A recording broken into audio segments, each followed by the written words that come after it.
So I've just completed my FA Level 1 coaching course with the Hampshire FA, and I'm just currently on my way to the last Hedge End Reserve game of the season, and we are at home to Bush Hill Reserves today.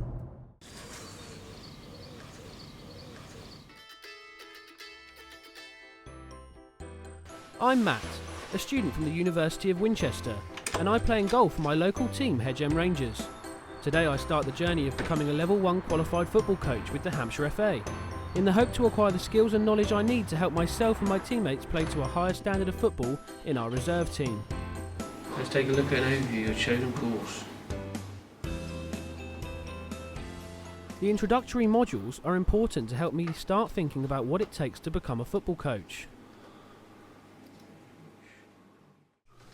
FA tutor Lisa Savage has met many people who began their coaching journey with the FA and wants the coaches to know their worth and understand their role.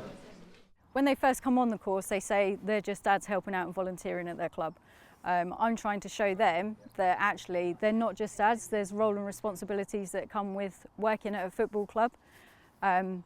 Also with the mums as well, it's exactly the same principle. They're not just a mum helping out at a football club, exactly that same principle. Also to educate people on the England DNA, that's a real key message to get out there, that what we're working on at that top level with England, we can already start applying that in grassroots football clubs as well. And hopefully that the coaches will come away from here having the knowledge of England DNA and then educating others on England DNA as well. I was paired with Greg, the first team manager at Hedge End, and we designed an arrival activity that worked on the first touch and passing, something that is a basic practice but I believe can help my reserve team.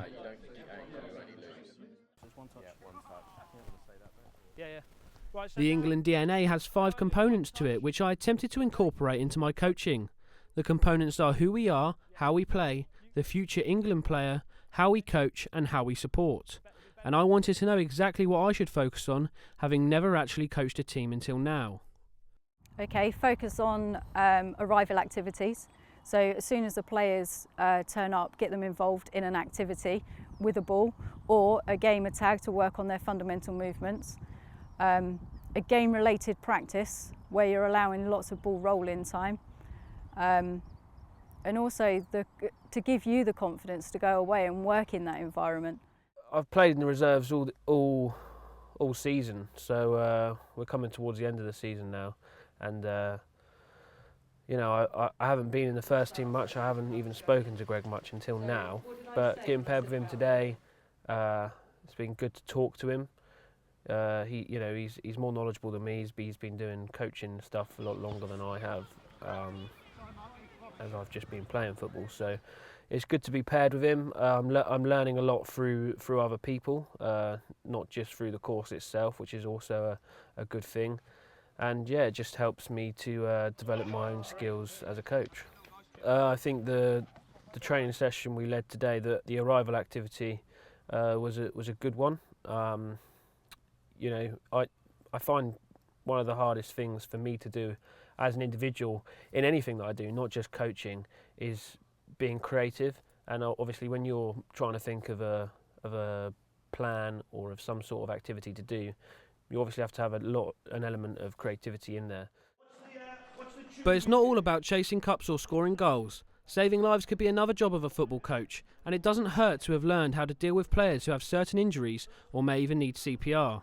Any other points that you're able to raise?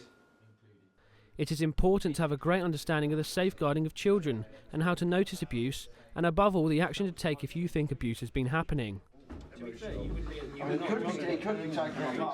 aren't on the ball looking to provide... Later, Greg and I had to build on our arrival activity and make a game-related practice, with the idea being to transition the ball through the midfield and having to try and move the ball forwards rather than sideways. It has to go through the midfield as well, so yeah.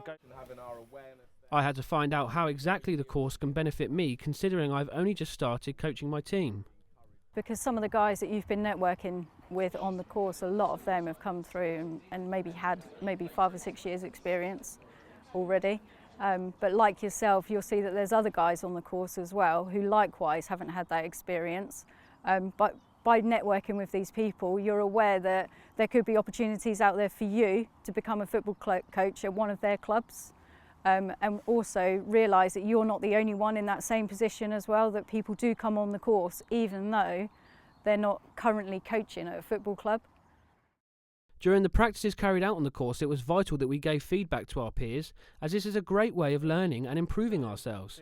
It benefited me, as I will now self-assess my own sessions with Hedgend to continue the development of my players.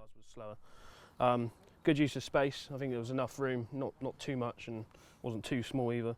I feel like from the practical side of the course it was really beneficial to me, because I found out a lot of different practices to use, a big variety from arrival activities all the way through to what to do before a match and how to get the guys really engaged, how to keep the ball rolling a lot throughout the whole time I'm coaching.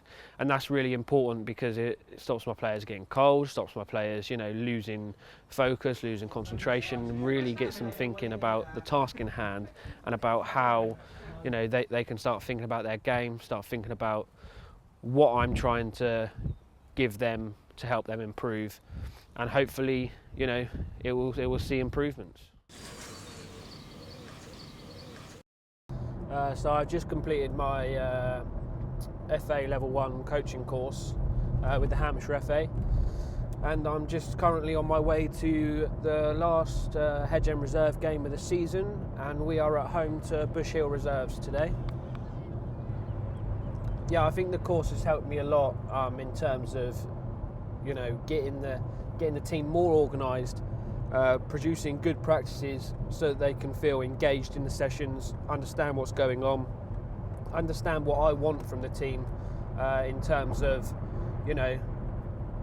how to improve them, what they can do to improve, and just everything that I give to them should help them do that. Setting little targets for them, all of those sorts of things. And today, we may not win today. Football, there's always different results. We'd obviously like to win, but just from the get-go today, getting the guys engaged, getting them thinking about the game, getting them focused, concentrating, and there's always a difference, I think, between how much ability players have got in a team and how they can play through how organised they are. Rob, try and stay. Rob, try and stay behind the cones here on this line. It's all right. I gave my team a basic passing practice to do before our game that would allow them to get warm and start engaging their brains on the task in hand. I thought a simple practice would be beneficial, as it wouldn't overcomplicate things, and then I could progress it to make it more challenging, like making the passes with their other foot and setting little individual challenges.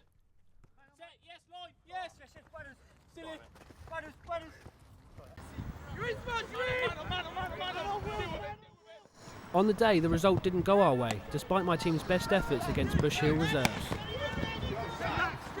It's just, after that first half, when they scored their goal, a lot of questions were asked about the goal. I don't really know personally what was going on, but a lot of people on my team weren't happy with it, but that's fine. That's football, and decisions sometimes don't go your way.